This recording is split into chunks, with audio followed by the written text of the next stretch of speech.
बिल्कुल मौलाना फजल रहमान इस कद काट के लीडर हैं कि वो अपना रोल अदा कर सकते हैं और उन्हें करना चाहिए।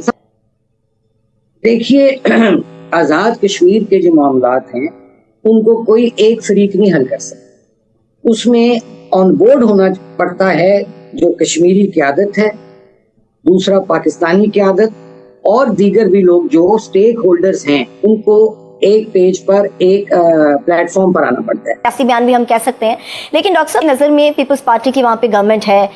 पीपल्स पार्टी पहले ये अनाउंस करती रही कि जी फेडरल गवर्नमेंट ने हमारी मर्जी से हमारी मुशावरत के बगैर जो है इलेक्शंस अनाउंस कर दिए। अब वो ये कह रहे हैं कि पीपल्स पार्टी जो है वो मौलाना फजल रहमान साहब को दरमियान में लेकर आगे ये मामला को सॉर्ट आउट किया जाए, लेकिन नून लीग ये समझती है, हुकूमत ये समझती है कि पीपल्स पार्टी नाकाम हो गई है। आपके नज़दीक पीपल्स पार्टी ये मामला हैंडल कर रही है या फिर मिस हैंडल कर रही है? देखिए आज़ाद कश्मीर के जो मामलात हैं उनको कोई एक फरीक नहीं हल कर सकता, उसमें ऑन बोर्ड होना पड़ता है जो कश्मीरी क़यादत है, दूसरा पाकिस्तानी क़यादत और दीगर भी लोग जो स्टेक होल्डर्स हैं उनको एक पेज पर एक प्लेटफॉर्म पर आना पड़ता है। अब I don't know, People's Party वाले भी बादशाह लोग हैं, एक तरह से वो सपोर्ट भी करते हैं हुकूमत को और फिर जब गिले शिकवे भी जारी रहते हैं, लेकिन मैं समझता हूँ कि ये एक संजीदा मसला है। और अगर कोई भी, मैं ये नहीं कहता, मौलाना फजल रहमान साहब बहुत हमारे लिए काबिल एहतराम हैं, उनका पाकिस्तान के तमाम चारों सूबों में, गिलगित में, आज़ाद कश्मीर में यकसा एहतराम है।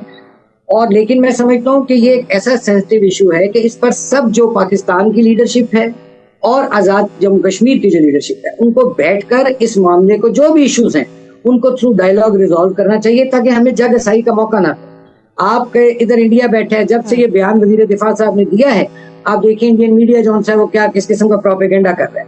तो मैं समझता हूँ कि बिल्कुल अगर बिलावल साहब ने कहा है मौलाना फजल रहमान साहब का, तो बिल्कुल मौलाना फजल रहमान इस कद काट के लीडर हैं कि वो अपना रोल अदा कर सकते हैं और उन्हें करना चाहिए, सबको करना चाहिए अदा। चूंकि पाकिस्तान मैं समझता हूँ कश्मीर है और कश्मीर जो है वो पाकिस्तान है, ये दोनों एक दूसरे से जुदा नहीं हो सकते। मैं तो, मेरा ये ईमान का हिस्सा है, कायदे आज़म का फरमान है, तो इसमें तो सबको एक जॉइंट एफर्ट्स करनी चाहिए।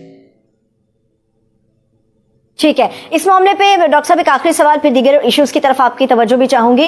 वो आखिरी सवाल मेरा ये है कि एक हुकूमत की तरफ से जो मौक़िफ़ है वो ये कहती है कि इस कमेटी ने जब आटे, दाल, चीनी, गैस, बिजली के भाव के ऊपर बात की तो हमने इनकी डिमांड्स को पूरा किया, मगर करते करते ये कमेटी जो है ये पॉलिटिकल मामलात के अंदर इंटरफेरेंस से स्टार्ट हुई और फिर वो 12 नशिस्तें जिनका असल में पूरा एक इशू बन गया है या बना दिया गया है, वो वहाँ तक आ गए। उन 12 नशिस्तों के हवाले से पीपल्स पार्टी हो, मुस्लिम लीग नून हो, इनकी सोच यकसा है कि वो ताल्लुक़ रखती हैं जम्मू के उन कश्मीरियों से जिन्होंने अपने खून बहाए और पाकिस्तान के अंदर मौजूद हैं।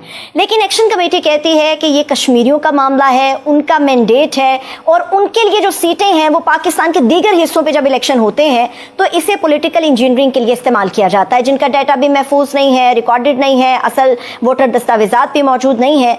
तो इस पूरे कॉम्प्लिकेटेड सिचुएशन में आपके नजदीक सिर्फ 12 नशिस्तों को सॉर्ट आउट करना आसान है? अगर ऐसा है तो फिर फॉर्मूला क्या है? नहीं, ये मैं इस बारे में कुछ और व्यूज रखता हूँ। देखिए कुर्बानियां दोनों तरफ है, चाहे जो आज़ाद कश्मीर में लोग हैं या महाजरीन हैं। ठीक है, महाजरीन की कुर्बानियां भी बहुत ज्यादा हैं इसमें। तो देखिए मैं ये समझता हूँ कि जैसे आपने एक फैसिलिटेटर का रोल प्ले करते हैं ना, इस वक्त पाकिस्तान की सियासी जमातों को चाहिए कि जो महाजरीन के नुमाइंदगान हैं, जो पाकिस्तान की नशिस्तें हैं, उनको और जो वहाँ एक्शन कमेटी है, इन सब को बिठाया जाए और let them sort it out. क्योंकि हमें इसमें कोई फैसला नहीं करना चाहिए, क्योंकि हमारा टिल्ट किसी तरह, हमारे लिए महाजरीन भी उतने ही काबिल एहतराम हैं, उनकी कुर्बानियां काबिल एहतराम है। हमारे लिए आज़ाद कश्मीर में जो बसने वाले शुरू से बस रहे वो भी काबिल एहतराम है, बल्कि मकबूजा कश्मीर और के लोग भी हमारे भाई हैं, बहनें हैं सब। इसलिए मैं समझता हूँ कि इस मसले को पॉलिटिक्स की नजर नहीं होना चाहिए और पाकिस्तान और कश्मीर, जैसे मैंने अर्ज किया, ये जुदा नहीं हो सकता। हाँ, अगर थोड़े बहुत एक घर में दो भाइयों के दरमियान कोई मसले मसाइल आ रहे हैं तो जो एल्डर्स हैं, जो बड़े हैं, अगर वाकई वो बड़े हैं, तो उनको चाहिए कि इन दोनों भाइयों को, महाजर भाइयों को, सीटों वाले भाइयों को और एक्शन कमेटी वाले भाइयों को भी आपस में बिठा के और इनको कहें जी कमरे में बंद करें, इनको कोई अपना हल निकाल के मिले। اس میں ہمیں پاکستان کو میں سمجھتا ہوں خدا کرے کہ اسی طرح سے حل ہو جائے. اللہ کرے. میری تو یہ ہے جی دعا کہ اللہ تعالیٰ اس مسئلے کو بخیر اور بخوبی اس کا حل نکال دے. بالکل آمین.